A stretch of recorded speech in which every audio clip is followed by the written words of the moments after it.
Oh my, we made it, Kensie. I feel like being here right now is an accomplishment. We barely made it. I barely made it. Joe Coconut just fell off a shelf. The show was almost canceled. Because a monkey fell off a shelf. Yes, that's why. What? Okay, so first off, I get a message from you this morning. You're like, boy, do I have a story to tell. And then it sounds like your morning went further off the rails. It really did. And it started at 4 a.m. Okay, what happened? Okay. So, first of all, I wasn't supposed to wake up until 5. I had intentionally set an alarm to wake up at 5 for a reason.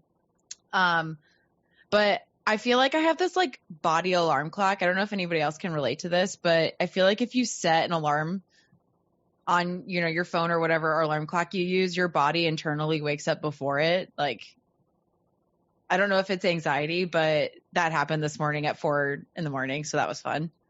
But anyway, so my fiance and I were planning to go to Northern Kentucky today, which is not far. It's like 20 minutes from our house to get to the Kroger that we were going to. And they were doing a rare release of Pappy Von Winkle. Have you heard of it? No. Okay. So it's a bourbon made by Buffalo Trace, and Brian's a huge bourbon. I don't even know what I would call it. He calls it a hobby, but so he loves to collect these bottles, and he will do anything to get them, like these releases at like 5 a.m. or drive down to Buffalo Trace is only like an hour and a half away from us. So I don't know. Him and his dad are all about it. I sent him the article yesterday, just letting him know that this was happening. And he was like, oh, you don't even know what you just signed yourself up for. So I had to get up at 5. We got in the car and then we drove down to this Kroger and we got these wristbands. So they weren't announcing like who could go into the store until like 7 a.m. So we just went back in our car and waited for like a good hour and a half. Then we went back outside and it, mind you, it's 7 a.m. and I think it was like 20 degrees or something. So we're freezing. And then they're just calling one by one people to come in to get this bottle of bourbon. They only had 10 bottles. There were about 300 people there. And then once the 10 bottles were out, they had like releases of other type of rare bourbons, but like not this rare, I guess. I'm doing a really bad job at explaining it. Sounds like a bait and switch. What's that? Sounds like a bait and switch. Yeah. So I think about 40 people in, we realized we weren't going to get like the big one that we showed up for. But then my number got called and I don't know anything about bourbon. So I'm like, oh my gosh, I have to go into the store and pick out something that he will like.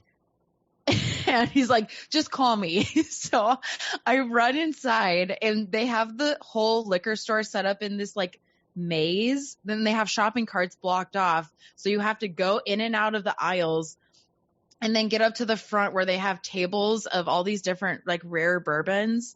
So I'm like FaceTiming with him and I'm like, which one do I get? And there's people like in front of me and going like in and out. So it was so chaotic. And he's like, what's everybody else getting? And I was like, I don't know. Like everybody has different bottles around me. So I ended up with one that he wanted. It was good enough. I felt bad because he got in probably like 160 people in and he didn't get, the bottle he wanted, but I'm not going to drink this bottle. So it was a win because, he got what he wanted. So we left by like 8:30. And then I had to run home because I already signed up for a Pilates class at 9. I went to my class, got out, and then I get a phone call, and it smells like gas in our house.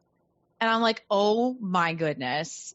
And so I run home, and it doesn't smell like natural gas. It just smells like rotten eggs, which happens sometimes when, like, our water heater is working. Like, if we're taking a hot shower or, like, running a dishwasher or doing laundry, it smells like rotten eggs.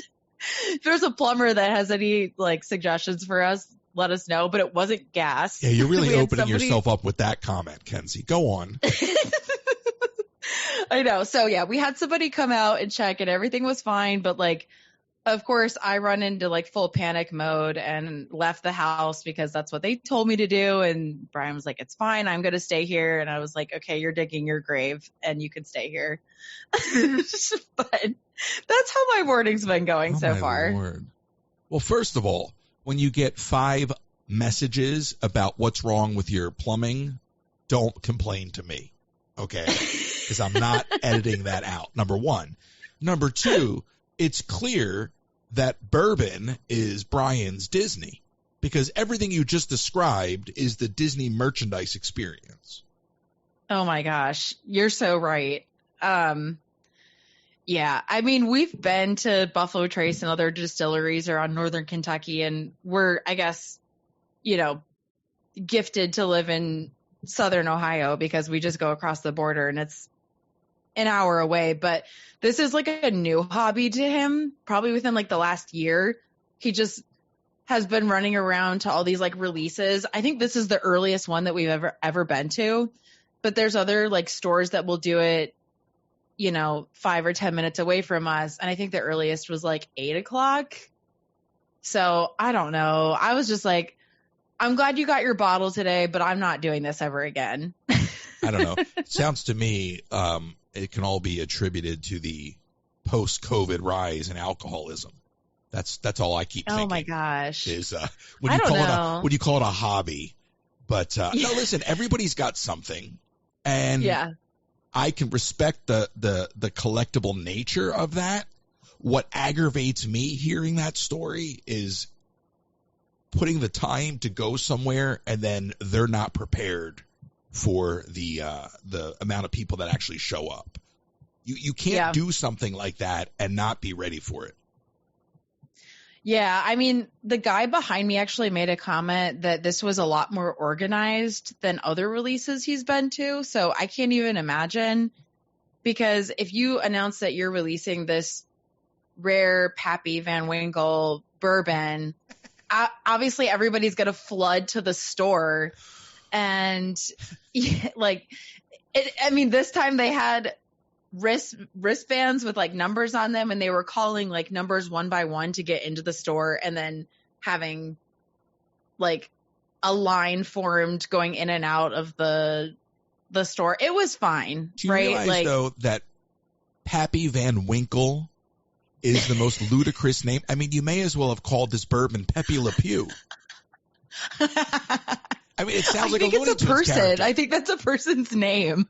Is it? Well, I mean, that's a different podcast. I'm just simply suggesting that all of these grown-ups going to line up for a bourbon that sounds like a Looney Tunes character is just hilarious. I know. Pappy Von Winkle? What is it? Pappy? Pappy. I don't know if that's his full name or if that's like a family name. Sure, and I'm just going to look it up because I should know this. We went on a Buffalo Trace tour last year and learned all about this guy. He was like a traveling salesman, and he started the first distillery for bourbon. Okay, his name is Julian P. Van Winkle. I'm shocked. I think people called him Pappy. Really? His birth name's not Pappy? No. My life is a lie. I really expected his birth name to be Pappy. I know. Yeah, I mean, honestly, it was really cool to go through the tour and learn about bourbon because they still make it the same way that they did, decades ago. Sure. Even a century ago. And there was a point in time when they just weren't making bourbon because of either the Prohibition era or at some point, I think in like the 80s or the 90s, bourbon just wasn't selling. So they stopped making it. It's really fascinating, but it's not fascinating enough for me to get up at 5 a.m. and then go stand in line and wait for this stinking bourbon. Well, and the next time you see an article, I'm sure you'll keep that information to yourself. That's exactly what Brian said. He was like, you did this. He's right. Yeah, I know. No good deed. I know. And we have a Christmas party tonight. I'm going to need a nap at some point. Yeah, you're always doing something. Yeah, it seems like it. That's funny, though. I know. So, but we're all good. There's a bottle of bourbon downstairs. There's no gas. I got in my Pilates class, took the dog to the dog park. It's all good. You know, I'm no Columbo. Not that I expect you to get the reference, but the smell didn't show up till the bourbon showed up. What are you trying to say? I'm saying maybe the bourbon stinks. Oh. It's smelly bourbon. That's all you got. You don't need a plumber. You got smelly bourbon. Oh my God. Well, we didn't even open the bottle. That's so the let's real not go problem. that It's far. permeating the glass. I mean, that glass isn't I don't porous. think bourbon smells like rotten eggs. I think this is bad bourbon. I mean, look how late you were in the line. There was only bad inventory left.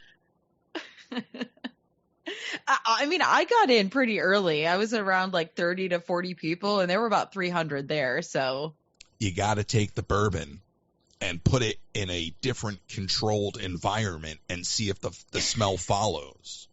in isolation. Yeah, you got to isolate the bourbon.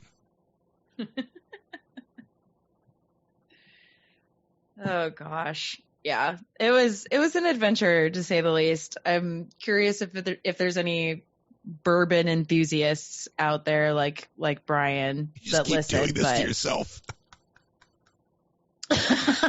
just tell me in the live stream chat. This isn't live. So I know, but you're like gonna, when you I'm gonna see be, me in the chat. oh, hey, then you Kensie. can Hi, tell me. Kensie. Guess what? I love bourbon. Guess what, Kensie? My husband loves bourbon. Like, you're never, ever. That's not far off from Ellis telling me that he met Jamar Chase the other week. I know. And then he had to send me the picture to send to you. I had to be the conduit in that conversation. I called Ellis this morning. Yeah. Because I forgot to send him some stuff in his last package. So then he started asking me about the package that hasn't arrived. So Okay. I opened up the tracking and it says it's coming today. Mm-hmm. So I started screaming like, "Big day, Ellis, big day, Ellis." And he's like giggling. And I was like, are you gonna stand outside like and wait for it? Because it's not coming till like 8 p.m. And he was like, Yeah. probably not. I'm like, that's probably a good idea. Yeah, that's Yeah. not terrible. No, but I love having these and I'm not recording it. There's no benefit. It's just cracking me up. Right. You're just seeing what lengths he'll go to for this package. Yeah. I told him that he had to send it back, that it was all wrong. And he's like, oh no. Send the package back? I said, Ellis, you got to send it back. It's all wrong. He's like, oh no. Yeah. He just likes the whole, like, he loves attention. So it doesn't really matter. Like, and I told him, I go, so I'm sending you this new package. You can keep the first package, but I'm sending this new package ground, and I'm writing on it for the mailman to walk with it as slow as possible, just to torture you. You're just going to run out and tackle the guy. I know. So he just giggles, though, and he just says, ha, ha, ha, ha. I'm like, oh my gosh. I had, what's that? No, I need his giggle as my ringtone. Well, yeah, or the Hey Now button that you have. Oh, where is that? Hold on. Let me see if I can. Go ahead. What were you going to say? Find that button. No, I was going to say he was cracking me up the other night when we were playing Fortnite, and you were asking him if he would rather call, was it Lucasfilms or Disney or something, or be an usher in my wedding. Right. That's too much. You would rather be at my wedding. I did that to him on the phone why not? today. I don't even remember what the subject matter was. I did it again. I was like, which one scares you more?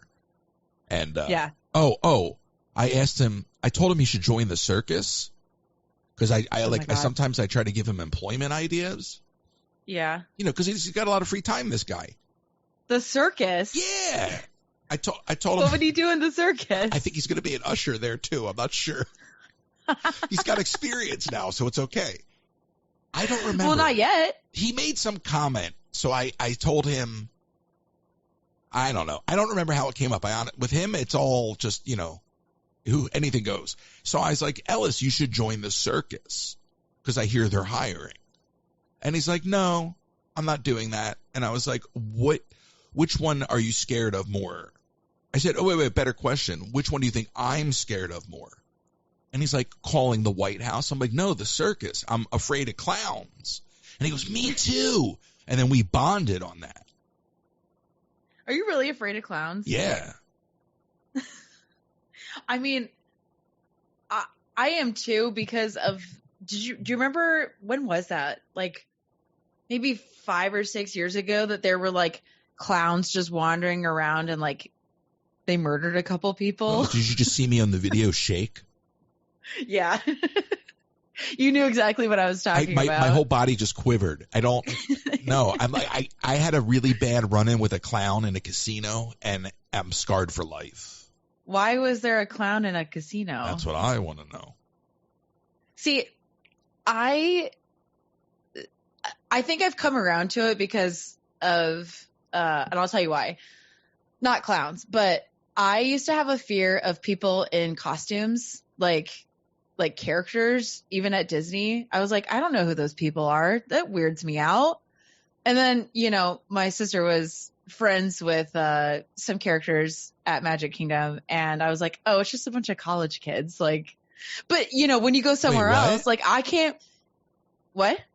Like the characters in the parks. Yeah. Like people, I used to get weirded out by that. I was like, what kind of people are these? Like, in these costumes. And I think about that with clowns. I'm like, what kind of person wants to dress up in costumes? I don't know like what you mean by costumes. Okay, sorry. Okay, I got there. I had to take you there. Hey, we gotta fill time. I've heard, like, without going down this road right now, I've heard some of the stories. Yeah. And there's more to fear being friends with a character than there is in the character itself. I just can't wait for you to see some of those people on the streets in New York City, like Times Square, when you see the knockoff Elmo and I don't like it. Mickey Mouse. No, see, that's Do you know what I'm talking about? Of course, because I lived in the city and I lived in LA, so it's the same thing on Hollywood Boulevard. That stuff skeeves me out.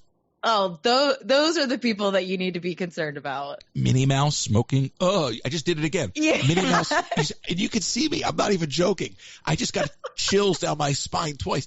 Minnie Mouse smoking a cigarette, and it's like a dude, you know?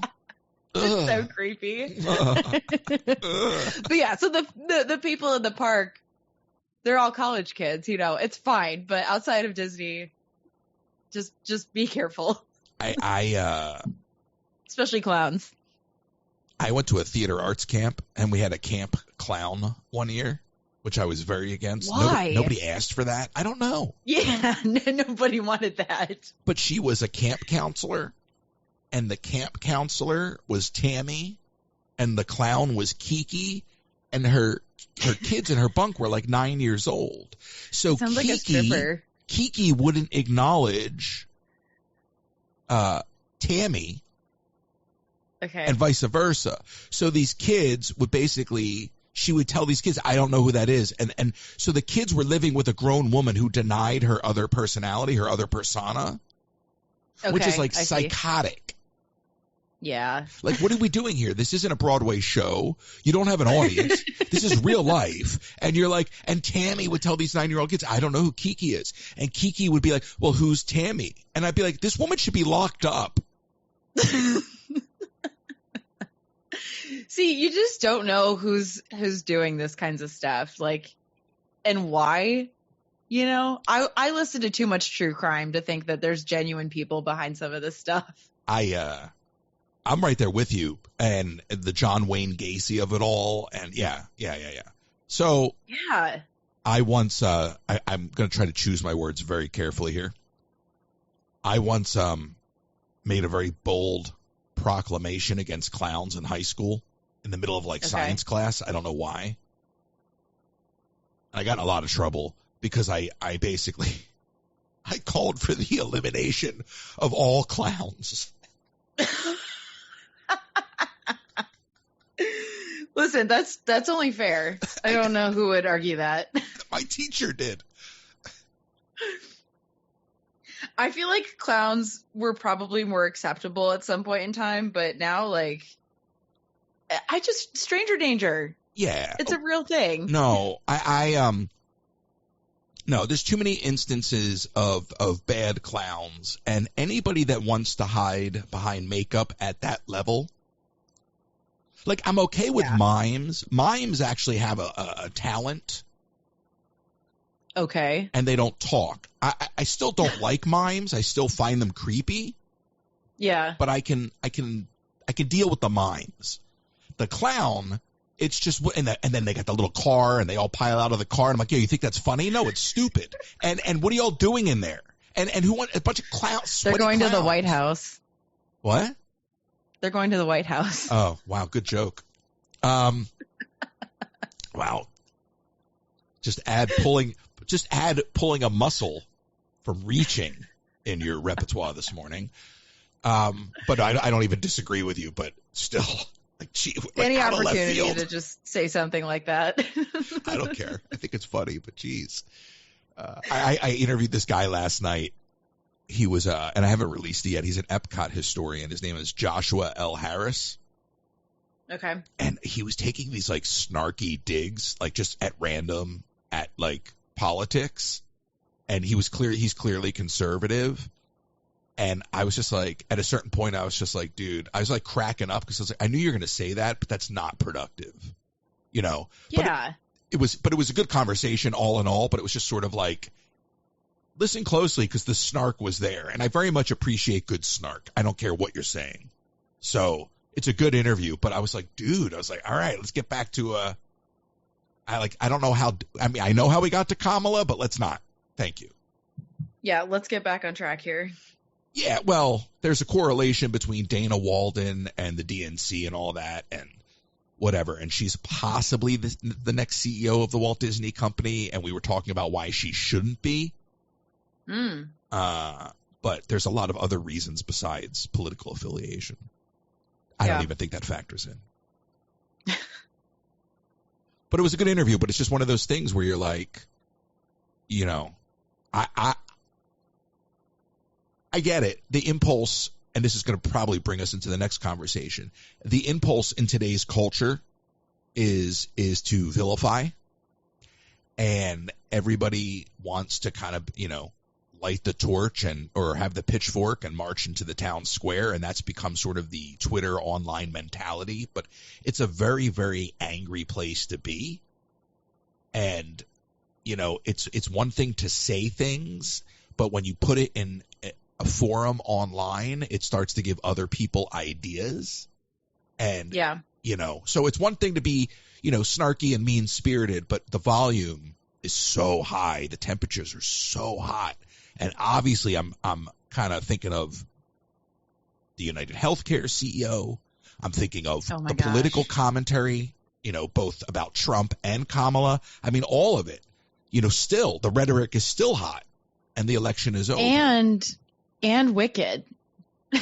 Oh, yes. Well, listen, Wicked is the most important thing out of all of those, obviously.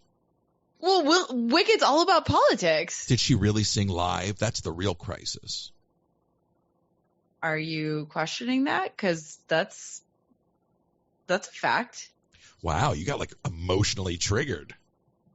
I was triggered in the live stream the other day when somebody was like, I heard Wicked was boring. And I was like, okay, let's not go to there was a whole let's argument. not go there. They were going back and forth. Yeah. That was around the time I cursed out the audience. Did you miss that part? I think I did miss that part. Yeah. Was it when Ella said that Wicked was awful? No, they were like, I don't remember what was happening, but it was around the time that they were all arguing about things. Wicked, or you can have an opinion on movies, and I'm like, oh yeah, okay, I was there. I don't remember you cursing though. It might have been a little bit later, but my sentiment was still there because it wasn't that far, and it was the same people. And I just said at one point, I was like, and I dropped the F-bomb, and I was like, one of the reasons you don't see me in the parks so much anymore is because some of you people that just want to watch me in the parks are just really effing annoying. But you're losing your patience and your filter. I don't care anymore.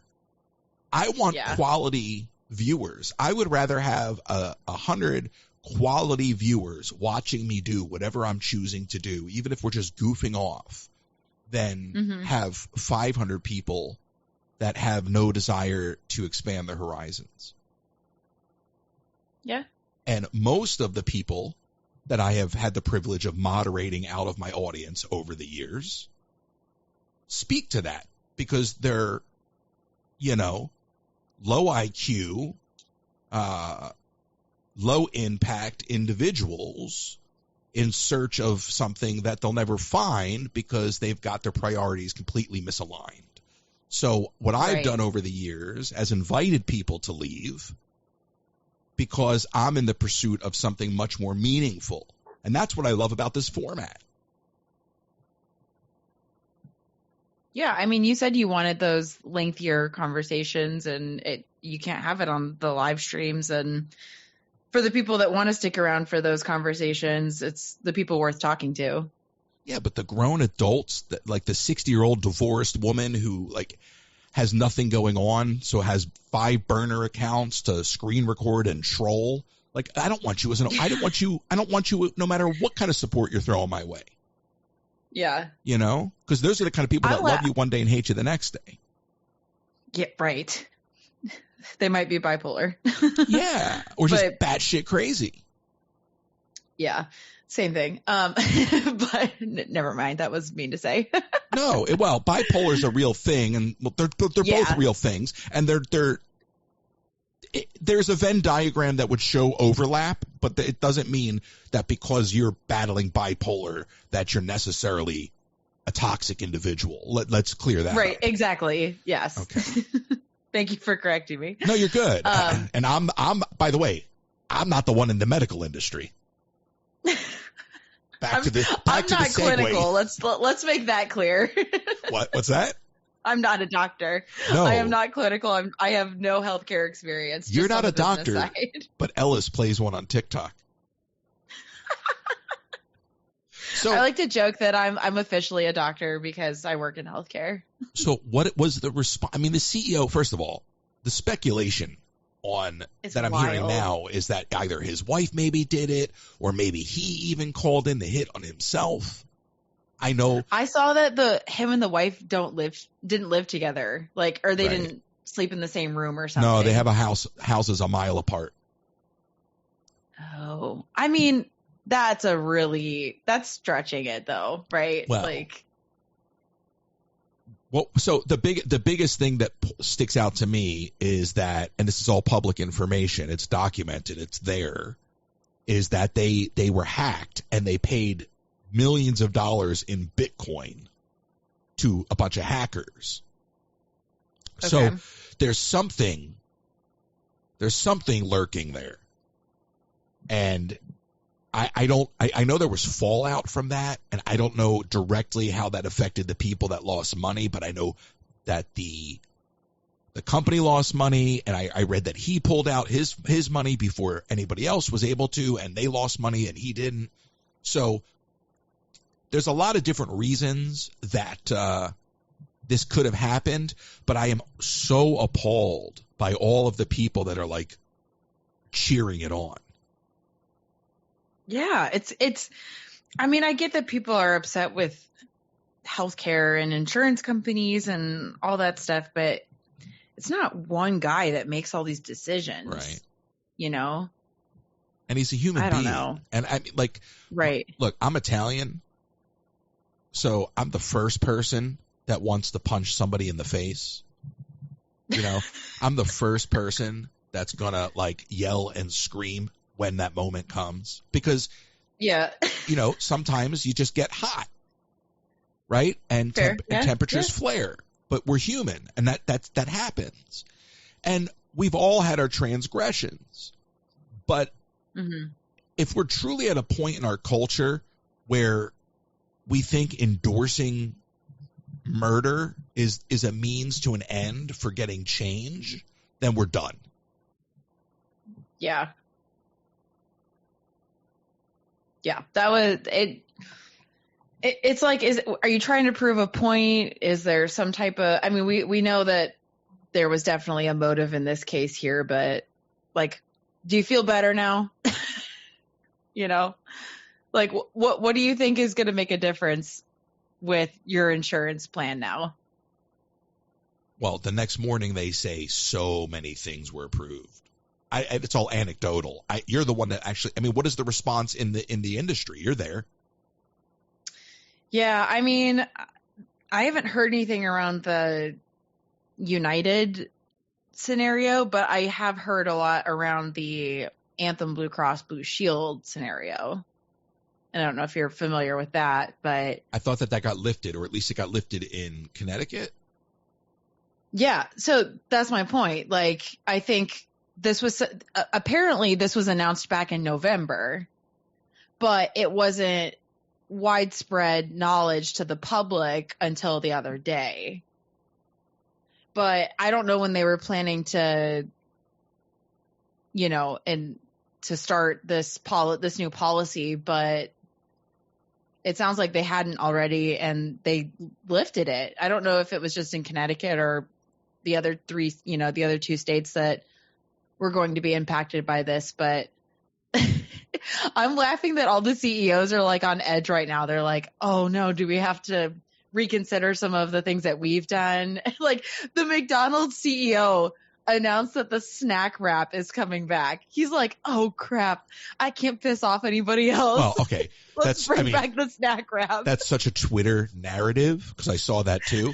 But yes, and I think that's actually got nothing to do with that because the snack wrap, McDonald's is having some real issues, but it's a funny idea.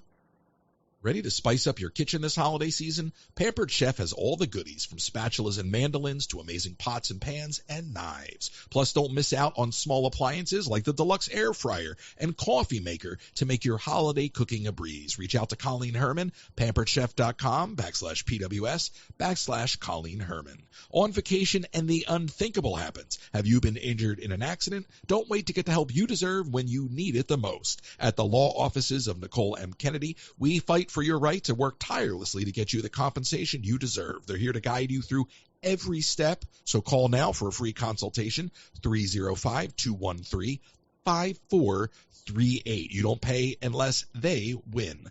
Law offices of Nicole M. Kennedy, 305-213-5438. And if you're looking for last-minute shipping from the parks, talk to my friends at the UPS store located at 6526 Old Brick Road, located right behind the Magic Kingdom.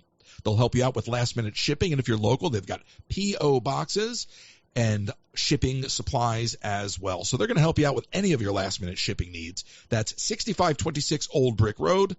And, of course, William.bailey is here for all of your travel needs. You can check out William.bailey by going to the form on my website, royces.com, or reach out to him at william.bailey@academytravel.com, william.bailey@academytravel.com for anything from Disney to cruises, Disney cruises, or anywhere you're looking to travel. And sometimes we are so worried about this life in this moment, we forget to plan for the life for those we leave behind. With no estate plan, you could be leaving those you love the most, with high taxes, probate fees, and an incomplete or divided estate, and legal fights and fees. A will or trust is not just for the Rockefellers anymore. If you live in Florida, contact RK Law today to make an appointment and safeguard the future of those you love. Send an email to russell@rklawpro.com, russell@rklawpro.com to schedule that appointment today.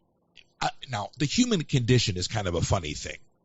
So the idea now that all of these other healthcare companies have scrubbed their profiles, that I find hilarious. I don't find the murder of the CEO to be hilarious. I find the reaction of like, let's delete all of our like staff profiles to be the funniest thing ever, because that just shows you have no clue what to do. Yeah. And that's not public knowledge. Like, I feel like somebody could find out if they really wanted to. Sure. That's what I'm saying. It's like, it's a non-response. You're just like, well, let's not make it too easy. Like, I mean, all that's doing is getting rid of the lazy assassins. Yeah, right. Because any good assassin's going to be like, oh, they took down the homepage, I give up. No, they're going to keep looking. Yeah, exactly. Chances are they probably got hired, but like you're not gonna do once. Oh, yeah, they took down the website. Oh, I guess I'll put this gun back on the mantle. Like, you know, so that kind of reaction to me is laughable because it's just panic, Right. but it's just so funny to watch how humans react to situations. It's hysterical. Like, that's not, what is that doing? Like, who is that really stopping? Yeah. That's stopping people from like crank calling you at best. Yeah. Like, if somebody's going to take the Right. time to go travel from state to state to state to put a gun to your head, I don't think deleting your homepage is going to be a barrier. Well, to your point, I don't think they know what else to do. You know, like, are these people camping out in their basement? Unreal. And the media response, though, like, the media knew right away it was a hit because they made very clear, like, you can still come to the tree lighting. You won't get shot tonight. We promise. Nobody is in danger except other healthcare CEOs. Yeah, no, we know who killed them. Yeah, no, it was Leslie Moonves. Like, I mean, they knew from the beginning that it was a hit. And I think we're going to find out, no matter who is responsible, that there was far more in this man's closet than anyone realizes. Just because, just the things that we know already, that being the separation a mile away, paying the hackers, the financial dealings, and then on top of that, there's all of the people that may have been PO'd just because they were being denied coverage. Mm-hmm. And then there's the congressional hearings. And I don't know too much about those, but I mean, this guy certainly, excuse the bad pun, but he certainly had a target on his back. Oh, he certainly did. They all do. That's why they're taking down their websites. So what do you think happens? Because do you think that the healthcare system, this forces some sort of recalibration of care? I don't know. I mean, it is very clear how corrupt a lot of these insurance companies are, but I don't know who could, regulate any of this.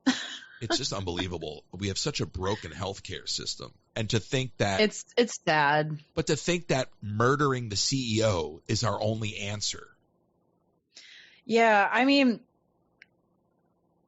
I'll be the first to admit that I can't stand insurance companies. You know, I've personally been there when someone I loved was supposed to have a treatment for cancer and they were denied, and it took weeks to get it approved. Like, people's lives are at stake with the decisions that these insurance companies make. So I understand the frustration and the angst. And I think that's where a lot of like these comments are coming from, when people are like, oh, I'm not saying he deserved it, but I can see some level of like empathy and sympathy around being frustrated.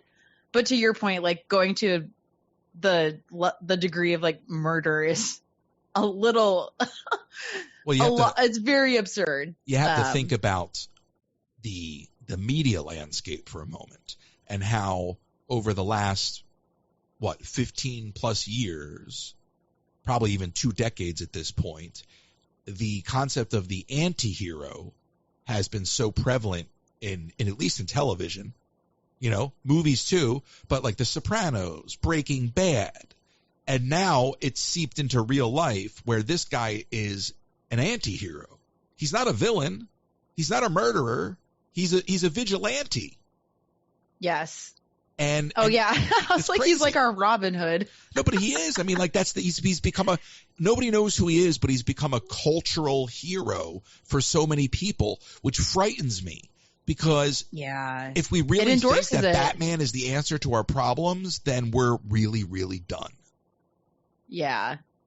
Right, because you don't know what other people are capable of, and now they think that they can get away with something like this because, one, this guy hasn't even been caught, and two, people aren't pushing for law enforcement to find him. No. All the comments I see, people are like, "Oh, I hope he gets away, and I hope he gets off on this." Like, it's really messed up.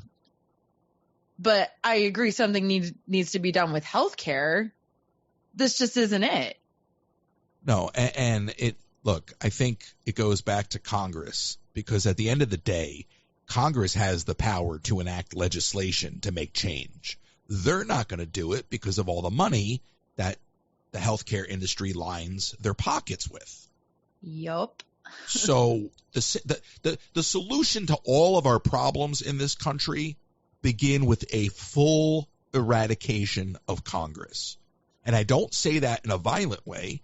I'm saying everybody needs to be fired, and we need to reboot the idea of the legislative branch and then elect all new officials, all new congressmen and women with term limits and not pay them.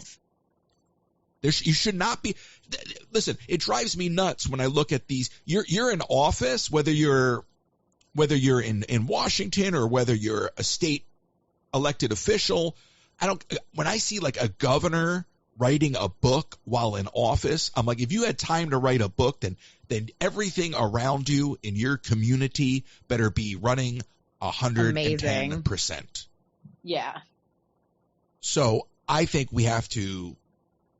Congress needs an enema. Got to wipe them out, flush them out. They're constipated. There's nothing going on. It's a big blockage. Get rid of them all. Get rid of Mitch. Get rid of Nancy. Get rid of AOC. I'd say get rid of Gates, but, well, he might come back because technically he's supposed to come back. Get rid of them all. Yep. You can't name one congressman or woman worth keeping. No, absolutely not. The fact that they don't have term limits on some of these people is yeah. Not even just in Congress, the Supreme Court. Growing up, we've talked about this. I was such a fan of storming the Bastille. I just was fascinated by it. So the whole January 6th idea, okay, is as outrageous as it was. I remember watching it on TV and going, "Oh my God, they're storming the Bastille!" And it didn't yield any results. Number one, because it was all for show, and number two, when you take a look at it, you're like, if you really, really wanted to in that moment, and I'm not advocating, but I'm just saying, if you really, really wanted to affect change in that moment, you all had it. It was right there. You had it. Nobody really did it, So then you look at this thing with the CEO and you're like, well, no pun intended. And excuse me again, Kensie, but this guy at least pulled the trigger. At least that's what people are saying. This isn't me saying that. But when you look at this thing and you go, well, here we are, January 6th, people failed to accomplish the goal to speak truth to power in their mind. Okay. Yeah. And now here you have a guy who's like, nope, I did it. And what's the difference between Congress and healthcare?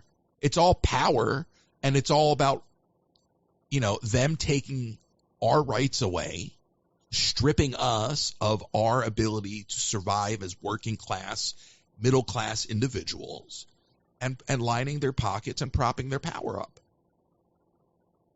So you got to understand it from that perspective. I don't endorse what happened on January 6th, but I understand the concept of storming the Bastille. So I guess what I'm saying is, don't shoot the CEO of United Healthcare in the head, raid their offices. Go stage a sit-in. Remember the days of sit-ins? Go stage a sit-in. Go up to the C-suites of United Healthcare and plop your tuchus down and don't leave. I'm not talking about violence, but I'm just talking about, actually taking it to the streets. Yeah. Well, and like you said, taking down all these profiles, now people have to go look them up, and they're just lazy assassins. You could argue that somebody shooting the CEO is almost lazy in that way, where they didn't think that there wasn't any other type of approach, or they didn't think about it. And I agree. I had that thought as we're having this conversation, that it's the lazy way to do it, because all you're doing is, again, it's show. But from the perception of the folks that are angrily endorsing it, it's a win because we stood up to the man. Yes. Most people don't care about party, right? So when it comes down to it, standing up to the man is standing up to the man, whether it's Congress or healthcare or the entertainment industry. Obviously, they're not all the same level of importance, but that's what people unite on is like, hey, we got to power to the people, you know? So that's what's happening now. And it's frightening to me that I see people from the audience commenting and endorsing it. And I'm like, I'm sorry for your experiences and what you've gone through. And it's tragic and it's horrible that people in this country can't get the care that they need. But this is not a scalable, viable solution. Yeah.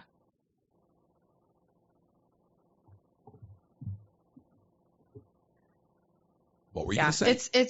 It's certainly heartbreaking. No, I was saying you're not invalidating their thoughts or their feelings with saying that. It's just we're not endorsing violence. We can't. I mean, it's so easy to go again, like, oh my God, I just want to punch that person in the face. But then if you do it, it changes everything. Right. It's like, yeah, same, but I'm not going to. Yeah. And at least like you got to pick and choose your battles, right? Like if you're gonna put a gun to somebody's head, like not that you should be doing that at all, but like really think it through. Like, is it like what? Like aside from like your fate, like what problem are you really solving? All you've done now is left a bunch of children. I don't know how many kids, but you've left them without a father. Mm-hmm. Like, do you really think that the next CEO who comes in is going to just overturn everything because he doesn't want to get a bullet in his head? Yeah, that's the point I was trying to make earlier. It's like, what are you doing? What do you think is going to solve your problems by shooting the CEO? It's not the one man running the show. And again, I got to be careful with what I say, just because anybody should be who's using a platform. But holding the guy hostage might have gotten something done. Taking his head off, not so much. Yeah. And I'm not saying that you should do that. I'm just saying, like, just like think it through. Like, what real upside is there? There is none. You've invalidated your argument by doing that. Right. You could have ran up to the guy on the street and punched him in the face. You know how people go do the thing and they throw the camera in your face and just to go viral. You could have done like one of those things. But like blowing the guy's brains out doesn't solve anything. It just creates chaos. Right. And whatever his problem was, it's certainly not going to be solved now because he's going to be in jail for the rest of his life. No. And then anybody who's in power, anyone with any power at the top of that company is going to go, well, these people, look at these people. They're animals. They don't deserve health care. Yeah. It's only going to further justify what they're already doing. But if you came at it, and look, it's a lot easier to say what we're saying than it is to do it, right? Because it's so easy to be angry and to lash out. But and I want to sit here and like when you take digs at like the next administration coming in, believe me, I want to say things, but they're not productive, so I don't.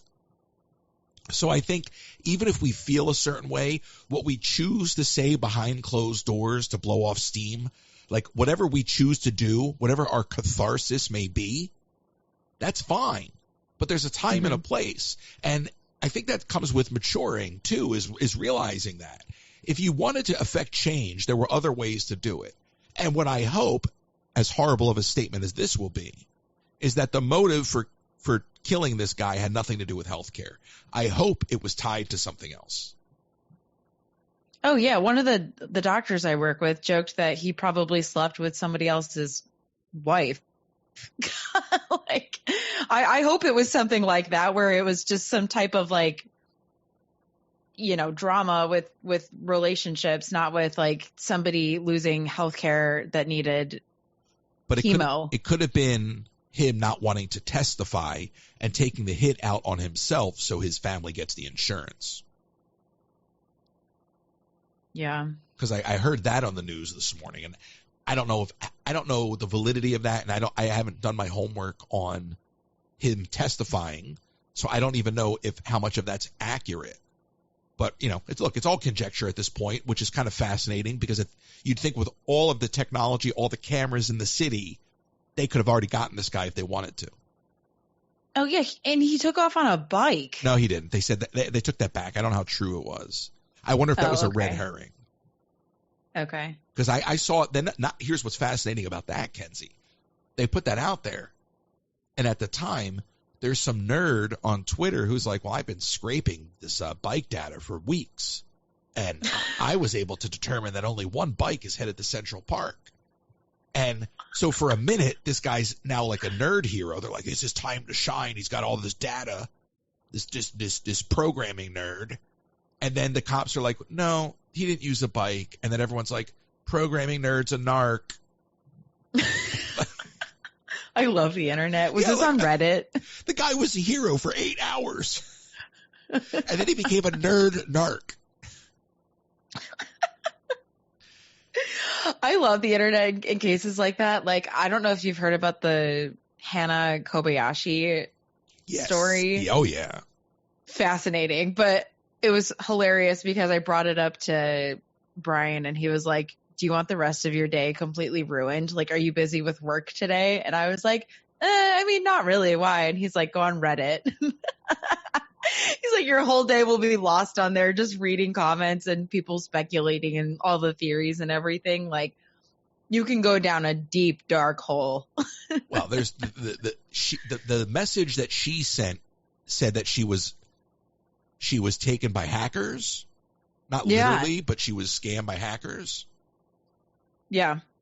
I don't know how true that is. I don't know. I saw something too where she got married in Hawaii to her ex-boyfriend and he needed a green card and then she was being trafficked by some people because he ended up like, I don't know. There's so many different theories out there and they saw her crossing the border by herself. Yeah, on foot. Right. So I think she's just like, I got to get away from you people. You're all driving me crazy. And probably just had a mental break. I don't know. I mean, I have to wonder if she knows about her dad. It's so sad that he took his life. So sad. The whole thing's really depressing. It is really depressing because, you know, the more I'm reading up on it, it sounds like she wanted to get away from her family regardless of what happened. But like her dad, it's devastating. But yeah, I don't know. I mean, but she's alive and she was by herself. So if she's crossing the border, then on her own 2 feet, again, like the third unintentional bad pun of the show, then there's no crime, or at least there's no evidence of crime. Then she's fine. Yeah, well, the theory is that she's running away from something that she did in the States, so she can't be charged for it. So you went down the Reddit rabbit hole. I sure did. Wow. Yeah, it's fascinating. You know, there was another story that I saw, and it was so sad. It's like a 26-year-old mother who's dying, and we're going to end this show on such a downer. And she's dying. Her daughter's 4, and the woman's 26, and she said she's prepared. She's ready to go. She's entering hospice, but she's written over 100 notes for her daughter for all of the milestones in her life. No. And it just reminds me of the movie My Life with Michael Keaton. If you've ever seen that movie. No. Okay, that movie will wreck you. Yeah, I'm good. I saw the movie P.S. I Love You, and please listen. Gerard Butler did that too. Please, My Life. Kensie, you had an emotional breakdown over Wicked. If you watch My Life, you'll enter therapy. Nope, I cannot. I cannot do that. It is so good. I think it's Nicole Kidman and Michael Keaton, and he makes videos for his kid because he's dying. No, I can't do that. And so anyway, I just started to get so emotional because I thought of the kid opening up these letters. And then I thought of the mom taking the time to write all these things. And I was like, I don't know if I would have the strength or the words.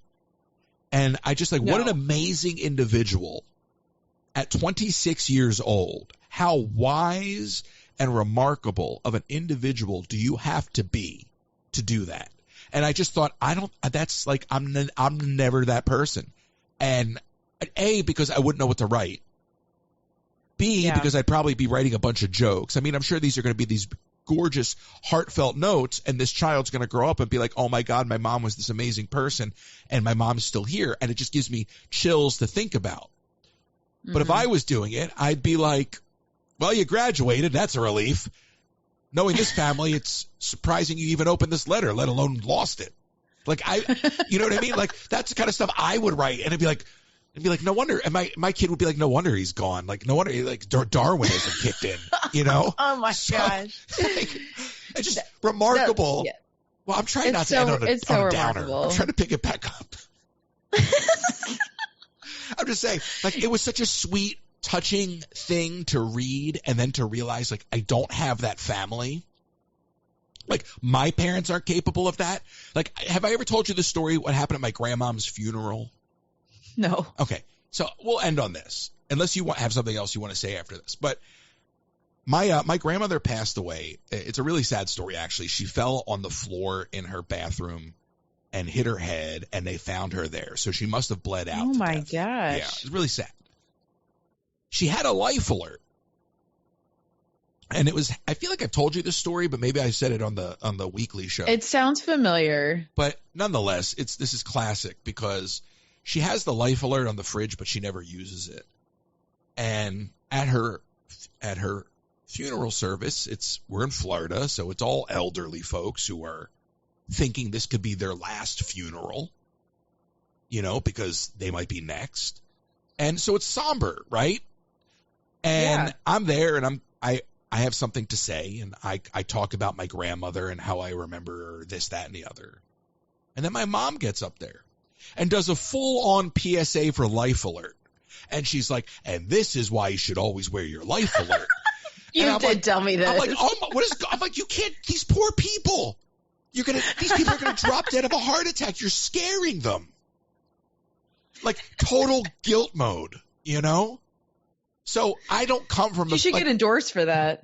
And that's what I'm saying. She probably had stock. There's probably an insider trading investigation going on as we speak. But I'm just saying, like, my mom, God forbid, like, I wouldn't get those kind of notes. But my mom would be like, "Oh, you opened up the letter? I'm surprised you actually kept it. Who knew you cared?" Like, I'm just saying. Now I'm gonna haunt you. Right. Like, I hope you get a paper cut just so you remember me. Like, that would be the kind of letter I would get. So I look at that and I'm like, that is so sweet. And as sad as it is, it's really kind of wonderful. Yeah, it makes me think that this woman is very much at peace with what's happening, and that she's in tune with her emotions to be able to put them out onto paper, because her daughter's going to cherish those for the rest of her life. Mm-hmm. And, you know, probably beyond that too, you know, save this and see, this is what your grandmother wrote. You know, if this girl ever has kids someday, it is remarkable. Yeah, no, I would open up one from, God forbid, my mother at, like, my wedding, and it would be like, ugh, I hope you married a nice Jewish girl. Like, you know what I mean? Like, it wouldn't even be a letter. It'd be a Post-it note. That would be it. That would be the whole thing. And I'd be like, ugh, this lady, like, who took the time to write these things, you know? Oh my gosh. Yeah. I'm only laughing because now I'm just picturing your mom, like, Jewish, East Coast. Oh, like, yeah. Trump supporter. Oh yeah. It's amazing. I was raised to two rights don't make a wrong. I was raised to respect your elders. I was raised to be understanding and considerate towards people. Of course. I was raised to do unto others as you would expect them to do to you. And she forgot all of those things. Can we have your mom on the podcast? Hell no. Why not? Because I couldn't. I don't know who would be hotter on the air, my ex or my mother, because the things that come out of both of their mouths, even though they're diametrically opposed individuals, the vitriol that comes out of their mouths is, like, at another level. Could be entertaining. And they can't stand each other.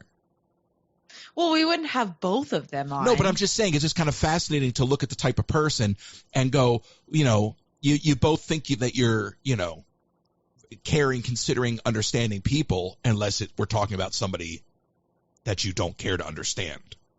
Right. And suddenly, as diametrically opposed as you are, you have more in common than you realize. Why? Do they both hate you? Yeah, oh, yeah. Oh, yeah. But you know why? Because I've always done what I said I'm going to do. And generally people resent that in an individual. And I don't tolerate people's nonsense. I don't play ball when it comes to BS. So if I'm the kind of person you put into the machine, you get out of the machine what you put into the machine. And right. I'm very decisive when it comes to dealing with people and their nonsense. And I'm very invested in my work ethic. And there's a type of person that is threatened by that. Generally. 100%. And wants to bring that person down. All the time. And it comes from somebody's... But when is your mom coming on? What's that? But when is your mom coming on the podcast? Never. When your sister comes on the podcast, we'll do that. Your sister comes on first. Check. Now I'm incentivized. It'll never happen. And I don't want it to happen. But you know why. And we're not going to discuss that on the air. I'm going to be insanely cryptic. I have better plans. Anyway, look, there's a lot of stuff coming out. I'm headed to New York. We've got the interview I did the other evening is coming out. I recorded the first anonymous cast member interview. All right. Where the name has been changed, the voice has been changed to protect the innocent so that we can peel back the curtain about the current state of the Walt Disney Corporation and the parks in particular. So there's a lot in the hopper. And we're going to continue to push through. And I love the long form conversation. So I appreciate y'all tuning in. And I don't know, Kensie, what else? I don't know what else. I mean, the holidays are coming up here pretty soon, but I'm excited to hear about New York. Any plans beyond going to talk to TikTok and potentially the after party? So there is a Macy's Disney collaboration in Herald Square at the Macy's. I'm going to go scope that out. Ooh, that'll be fun. Yes. And there's a new Disney headquarters in New York too. Corporate or not headquarters, but like store? There's corporate. Well, I can't go there. Well, you could try. Yeah, let's give the company one more reason. After the interview I did last night, I'm pretty sure I'm going to be on the naughty list. For Disney. The last two interviews, actually. Well, look, it's just come to the point where they're, the people that are most passionate about Disney are the most upset with the way that they're operating. And Bob Iger has become the biggest villain, and it is the reoccurring theme of most of these conversations is the lack of creativity and how it's coming from the top down. Which is so upsetting because I think when Bob Iger came in, everybody was very optimistic and hopeful. Yeah, well, oops.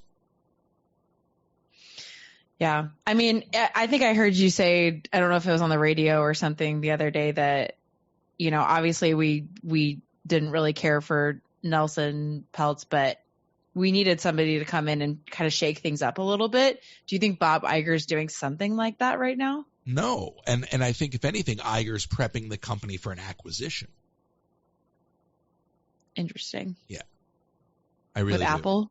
Well, I think only based off of his book, that was the inevitable. If Steve didn't pass away, they would have done that. So you got to look there first. I think it's the perfect marriage. If there is to be one, it'll be a slimmed down Disney, but we'll see. I just think Iger's purposely doing things to hurt the company. Yeah. Which is what you would do. We'll find out. It's what you would do if you want to lighten it up for acquisition. Yeah. It's not a good move. Well, I can't wait to hear about this podcast then. Yeah, well, it's on Under the Influence, wherever you listen to your podcast, Kensie. Of course. Well, some people might be listening to this on YouTube, so. Yeah, that's fair. All right. Well, I appreciate you. I'm glad that your morning has leveled out. And I'm going to go take a nap. You're going to go take a nap. And yeah, that's it. We'll talk. Appreciate you. See you next week. Take care. Goodbye. Ready to spice up your kitchen this holiday season? Pampered Chef has all the goodies, from spatulas and mandolins to amazing pots and pans and knives. Plus, don't miss out on small appliances like the deluxe air fryer and coffee maker to make your holiday cooking a breeze. Reach out to Colleen Herman, pamperedchef.com/PWS/Colleen Herman. On vacation and the unthinkable happens. Have you been injured in an accident? Don't wait to get the help you deserve when you need it the most. At the law offices of Nicole M. Kennedy, we fight for your rights and work tirelessly to get you the compensation you deserve. They're here to guide you through every step. So call now for a free consultation, 305-213-5438. You don't pay unless they win. Law offices of Nicole M. Kennedy, 305-213-5438. And if you're looking for last-minute shipping from the parks, talk to my friends at the UPS store located at 6526 Old Brick Road, located right behind the Magic Kingdom. They'll help you out with last-minute shipping, and if you're local, they've got P.O. boxes and shipping supplies as well. So they're going to help you out with any of your last-minute shipping needs. That's 6526 Old Brick Road.